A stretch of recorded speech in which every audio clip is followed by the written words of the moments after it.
And I got a good man. Yeah, talk to me. Talk to me. Still broke. Still broke. It's just miserable and sad. You know they doing that. That's you wish you can be in play. You doing all that. You doing all that. Yes, my life is very peaceful. Who is this who said that?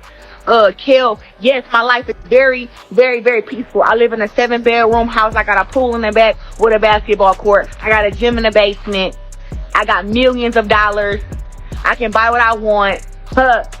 Yeah. All that.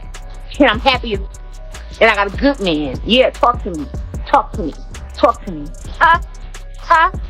There you go. It's nothing that, just how y'all can write words and y'all can make posts in capitals and y'all can blaze, y'all can post old pictures. I can't. People know Remy Ma for many reasons. Her unmistakable voice, her sharp lyricism, her resilience, her survival story, and her undeniable presence. From the moment she entered the spotlight, she carried herself with a confidence that refused to be ignored. She has never been background noise. She has always been a force. But anyone who has followed her career closely understands that her image, her look, has always been just as much a part of her identity as her music. For Remy, style has never been just about clothing. It is the way she walks into a room. It is the way she stares into a camera. It is the way she blends toughness with femininity without asking for permission. Her aesthetic has never felt barred from trends or copied from mood boards. It was built over time, shaped through different eras of hip-hop when originality was not optional, it was everything. There was a time in hip-hop when standing out was a requirement for survival. Artists were not handed platforms easily, especially women.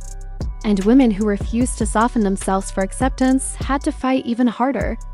In that environment, identity became armor. For Remy, her look was never random. It was intentional. It was earned.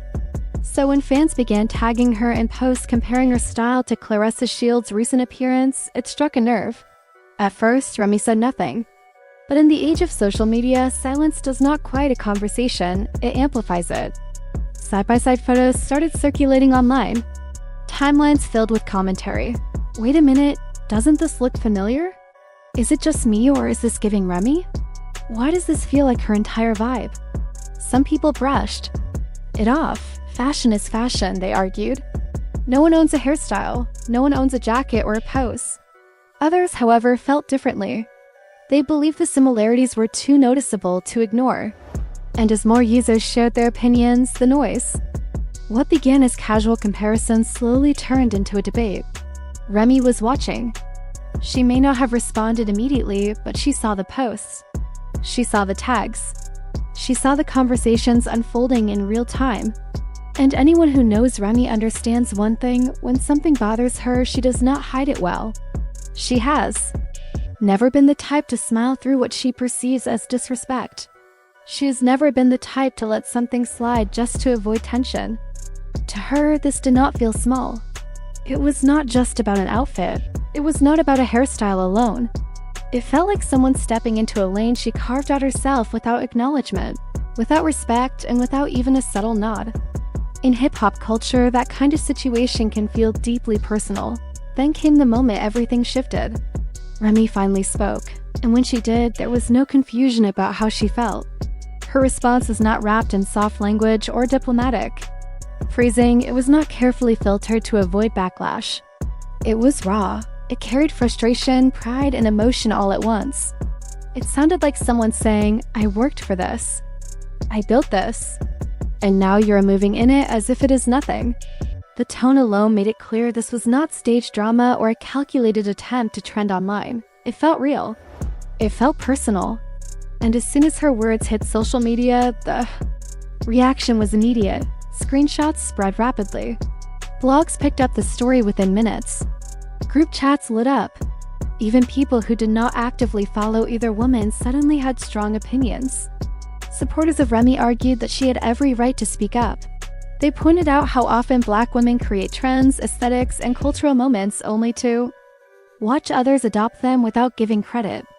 They emphasized how frequently originators are overlooked while others benefit from the visibility. From that perspective, Remy's frustration was understandable. That she was overreacting. They insisted that inspiration is not theft. They claimed that fashion evolves through influence and that no single person can claim ownership over a general style. In their view, the similarities were coincidental or simply part of shared cultural trends. And right in the middle of the debate stood Claressa Shields, whose name was now tied to a controversy she may not have anticipated. Every appearance is analyzed. Every look is dissected. When the comparisons surfaced during a moment when she was already under public attention, the pressure intensified. Others argued that responding would only escalate the issue. But online, silence creates space for assumptions, and people filled that space quickly. As the conversation continued, it moved beyond fashion. It became about something deeper: credit. In hip-hop culture, originality is not just appreciated, it is currency. It is survival. The genre was built by artists who had little more than their voice, their story, and their ability to be distinct. Sounding like someone else was never the goal. Looking like someone else was never the goal. Being different was the foundation. For artists like Remy, distinctiveness was not a creative luxury. It was necessary. The industry did not open doors easily, especially for women who refused to conform. Every bar she wrote, every image she presented. That is why perceived imitation can feel personal. It does not feel accidental. It feels like someone entering a room you built through struggle and acting as if they have always belonged there. Hip-hop has long memories.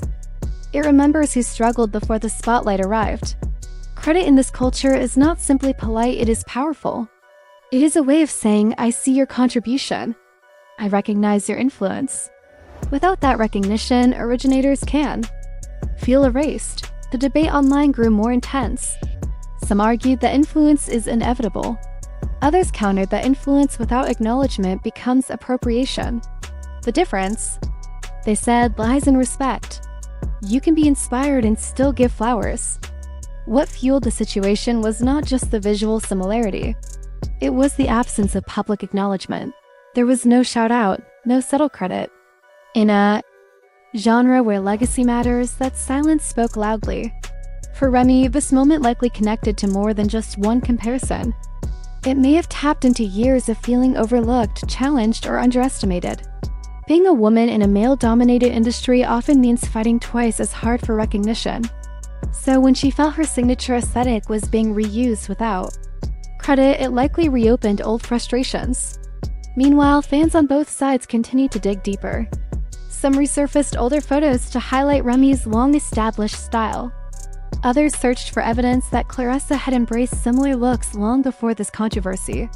What surprised many observers was how divided public opinion remained. There was no universally accepted right side. Even strong Remy supporters admitted the situation was complex. Even those defending Claressa acknowledged the similarities were noticeable. The gray area made the debate more nuanced and more intense. As the discussion expanded, it stopped being only about two individuals. It evolved into a broader critique of how culture operates. Commentators began discussing how often originators are celebrated late, if at all, while others benefit immediately. Trends are often lifted, polished, and reintroduced without context. The culture moves forward, but the pioneers sometimes fade from the spotlight. Clips and interviews resurface not necessarily to create chaos, but to ask meaningful questions. Many fans pointed out that when originators speak up, they are labeled bitter or insecure. But when they remain silent, their contributions risk being forgotten. It is a difficult position to navigate. In that light, Remy's reaction did not feel random. It felt like accumulated emotion finally reaching the surface. What initially sounded like anger began to resemble exhaustion, the fatigue of constantly having to remind people of your presence and impact. The conversation grew more honest. It became less about one outfit and more about the recycling of culture without roots. It became about how originality is praised selectively. It became about the importance of acknowledgement. Still, one question lingered: would Claressa respond? Each passing day without a statement fueled curiosity. Some argued she owed clarification. Others believed that silence was strategic. In the world of social media, one response can shift the entire narrative. As time passed, the intensity of the debate softened but did not disappear. Whether it ends with a private conversation, a public resolution, or simply fades into memory, its impact remains. Ground. For Claressa, it was a reminder that increased visibility often comes with unexpected storms. For the audience, it was proof that viral moments are rarely simple. Behind every headline are real people with real histories and real emotions. Colliding in real time,